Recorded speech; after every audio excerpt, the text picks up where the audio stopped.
മുൻഗാമികളിൽ ചിലർ പാടിയതായി കാണാം. മബാലു ദീനിക തർല അൻ തുദന്നിസഹു വസൗബുക ദഹ്റ മഗ്സൂലുൻ മിന ദനസി തർജു നജാത വലം തസ്ലുക് മസാലികഹ ഇന്ന സഫീനത ലാ തജ്രി അലൽ യബസി. മബാലു ദീനിക തർല അൻ തുദന്നിസഹു. ഏ മനുഷ്യ, എന്താണ് നിന്റെ അവസ്ഥ?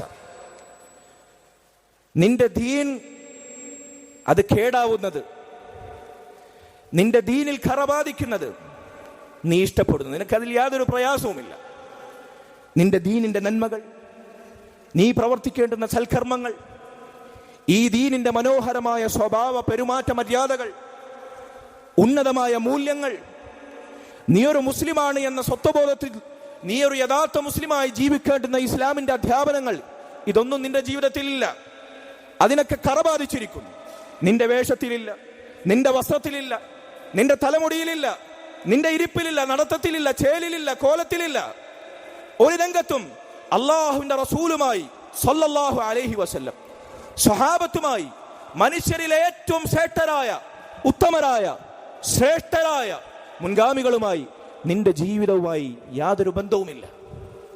നിന്റെ ദീനിനെ ഖറബാധിച്ചിട്ടും നിനക്കതിൽ യാതൊരു പ്രയാസവുമില്ല. എന്താണ് നിന്റെ അവസ്ഥ? പക്ഷെ നിന്റെ വസ്ത്രം, നീ ധരിച്ചിട്ടുള്ള ശുഭ്രവസ്ത്രം, നീ തേച്ചുമിനുക്കി കഞ്ഞിപ്പശയിൽ മുക്കി വടിവൊത്തതാക്കി നീ ഉടുത്ത് നടക്കുന്ന നിന്റെ വസ്ത്രത്തിൽ ഒരു കറ ബാധിച്ചാൽ, ഒരു കറയുടെ കുത്തു ബാധിച്ചാൽ നിനക്കത് ഇഷ്ടാവൂല. നീ എപ്പോൾ തന്നെ അത് കഴുകി ശുദ്ധീകരിച്ച്, അല്ലെ, ഡ്രൈ ക്ലീൻ ഒക്കെ ചെയ്ത് തേച്ചുമിനുക്കി പിന്നെ അതിനെ പുതുക്കും. നിന്റെ വസ്ത്രത്തിൽ ഒരു അഴുക്ക് ബാധിക്കുന്നത്, ഒരു കറ ബാധിക്കുന്നത്, ചെളി പിടിക്കുന്നത് നിനക്ക് ഇഷ്ടമില്ല. സംഭവിച്ചാൽ ഉടനെ നീ അതിന്റെ പുതുക്കം മടക്കിയെടുക്കുകയാണ്. അതിനെ വെട്ടിത്തിളങ്ങുന്ന വസ്ത്രമാക്കി നീ പിന്നെയും ഉടുക്കുകയാണ്. ഇല്ലെങ്കിൽ അത് ഉപേക്ഷിച്ച് അതിനേക്കാൾ തിളക്കമുള്ളത് വീണ്ടും നീ നന്നാക്കിയെടുക്കുകയാണ്. നിന്റെ വസ്ത്രത്തിൽ ഒരു പുഴുക്കുത്തു ബാധിക്കുന്ന നിനക്ക് സഹിക്കുന്നില്ല. സഹോദര, നിന്റെ ദീൻ, നിന്റെ ഉടലും നിന്റെ അകവും ഉള്ളും പുറവും നീ ഒരുപോലെ അലങ്കാരമണിയേണ്ട നിന്റെ ദീൻ കാലഘട്ടം മുഴുവൻ, ആയുസ് മുഴുവൻ നീ കറപിടിപ്പിച്ചിട്ടും നിനക്കൊരു സങ്കോചവുമില്ല, നിനക്കൊരു പ്രയാസവുമില്ല. നീ മുസ്ലിമാണ് പോലും. മാമാലു ദീനിക്, എന്താണ് നിന്റെ ദീനിന്റെ അവസ്ഥ? ഞാൻ പറഞ്ഞതല്ല, മുൻഗാമികൾ ചോദിച്ചതാണ്, നമ്മോട് ഓരോരുത്തരോടും ചോദിച്ചതാണ്. വലം തസ്ലുക് മസാലികഹ. നീ സംസാരിക്കുകയാണെങ്കിലോ നിന്റെ ഡയലോഗിനൊരു പഞ്ഞമില്ല. രക്ഷയും ദീനിനെ കുറിച്ചുള്ള പാഠങ്ങളും സ്വർഗത്തെക്കുറിച്ചുള്ള പ്രതീക്ഷയും പരലോകവും വായിൽ വാത്തോരാതെ നീ സംസാരിക്കും. നീ രക്ഷ ആഗ്രഹിക്കുന്നു എന്ന് പറയും. ഞാനാണ് ഇസ്ലാമിന്റെ വൻമരം, ഞാനാണ് ദീനിന്റെ നടുഖണ്ഡം എന്നൊക്കെ നീ അവകാശവാദം പറയും. നിനക്ക് രക്ഷാമാർഗത്തെ കുറിച്ച് സംസാരിക്കാൻ സാധിക്കും. പക്ഷേ വലം തസ്ലുക് മസാലികഹ, അതിന്റെ വഴികളിലേക്ക് പ്രവേശിക്കാൻ നിനക്ക് വയ്യ, പണിയെടുക്കാൻ വയ്യ, നന്നാക്കാൻ വയ്യ, പ്രവർത്തിക്കാൻ വയ്യ. പക്ഷേ സംസാരത്തിൽ വലിയ തോതിൽ ഇസ്ലാമിനെ നീ സംസാരിക്കും.